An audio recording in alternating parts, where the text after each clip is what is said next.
বাংলাদেশের উত্তরের জেলা লালমনিরহাট। লালমনিরহাট শহর থেকে ৪ কিলোমিটার দক্ষিণে মহেন্দ্রনগর ইউনিয়নের বুড়িরদিঘি অবস্থিত। বুড়িরদিঘিকে ঘিরে এই বাজারের নাম বুড়িরদিঘি বাজার।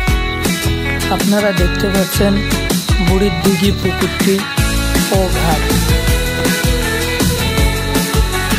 বুড়িরদিঘিকে নিয়ে কোনো গ্রন্থ বা পুঁথি এখন পর্যন্ত পাওয়া যায়, তবে প্রবীণ ব্যক্তিদের মুখে শোনা যায় এই দিঘি ও মন্দিরের আনুমানিক বয়স ২০০ বছরেরও বেশি। জমিদারি প্রথা চলাকালীন শোনা যায় পাঙ্গা রাজা, কাকিনা রাজা ও কুচবিহার রাজারা এই মন্দিরে আসা যাওয়া করতেন, পূজা অর্চনা করতেন এবং একটি মেলার ব্যবস্থা করতেন। তখনকার সময় মেলা বসত ১ মাস ব্যাপী, কিন্তু কালের পরিক্রমায় ২ দিন ব্যাপী হয়ে থাকে।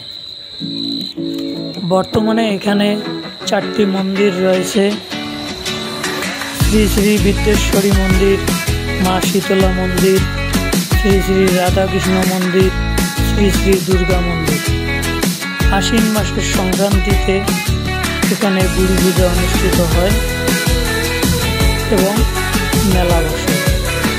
আশপাশের গ্রাম, ইউনিয়ন এবং পাশের জেলাগুলো থেকে ভক্তবৃন্দের লোকসমাগম ঘটে থাকে।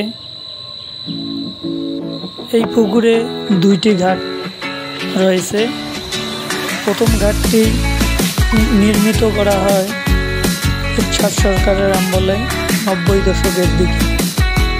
পরবর্তীতে ২০০১ সালে বিএনপি ক্ষমতায় আসলে লালমনিরহাট ৩ সংসদ আসনের মাননীয় উপমন্ত্রী জনাব অধ্যক্ষ আসাদুল হাবিব দুলু মহোদয়ের প্রচেষ্টায় এই ঘাটটি নির্মাণ করা হয়।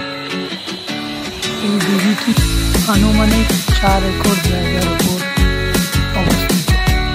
এই দিঘিটি আনুমানিক ৪ একর জায়গার উপর অবস্থিত।